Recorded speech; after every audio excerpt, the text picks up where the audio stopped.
Rain lashed the windshield, blurring the desolate highway. Midnight approached, each mile a struggle against the elements. My headlights flickered across a lone figure huddled by the roadside. A woman. I pulled up, surprised to see anyone out here in this weather. She slid into the back seat, bringing with her the chill of the storm. Her voice, when she gave the address, was a whisper, barely audible above the downpour. It was an address deep in the woods, miles off the main road.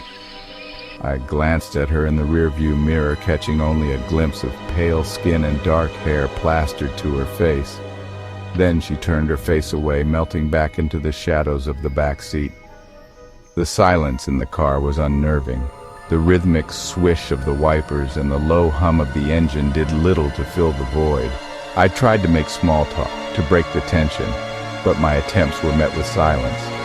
Each time I looked in the mirror, she was staring out the window, her eyes fixed on the darkness beyond the glass.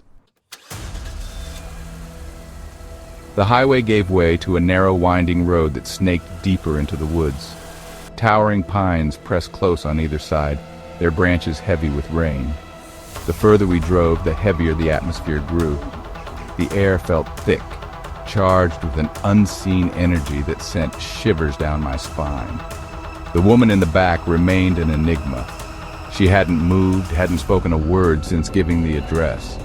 Her silence was unsettling, amplifying the isolation of the dark and unfamiliar road. I felt a growing unease, a primal instinct urging me to turn back, to escape the growing darkness that seemed to emanate from the back seat. My headlights cut through the relentless rain, illuminating the dirt road ahead. It felt like we were traveling further and further back in time, leaving civilization behind with every mile.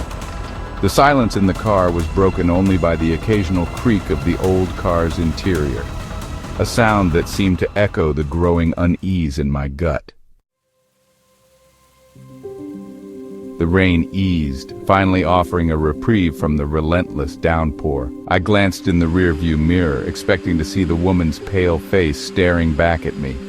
Instead, I was met with an empty seat. Panic surged through me.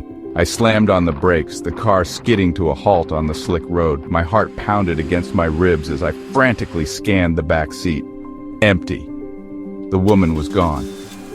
I jumped out of the car, my pulse racing, and searched the roadside.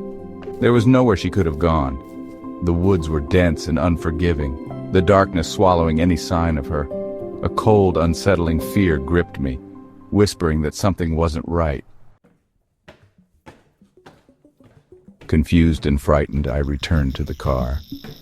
Lying on the back seat where the woman had been sitting was a small, damp bouquet of flowers.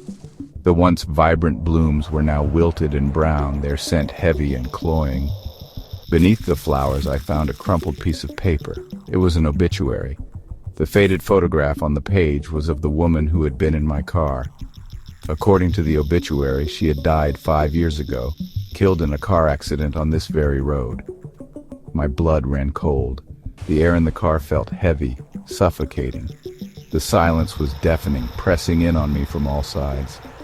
I could feel the hair on the back of my neck stand on end, a primal fear gripping me in its icy claws.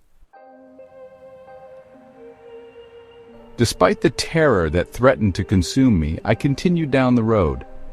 I had to see this through. After what felt like an eternity, I reached the address the woman had given me. It was a dilapidated house, its windows dark and lifeless, its paint peeling like scabs. The yard was overgrown, neglected, and eerily silent. And there, beneath the shadow of a gnarled oak tree, was a single grave.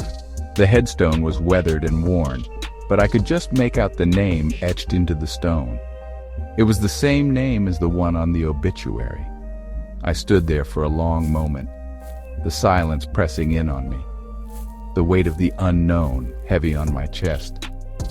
The rain had stopped, and a pale moon emerged from behind the clouds, casting an ethereal glow on the scene.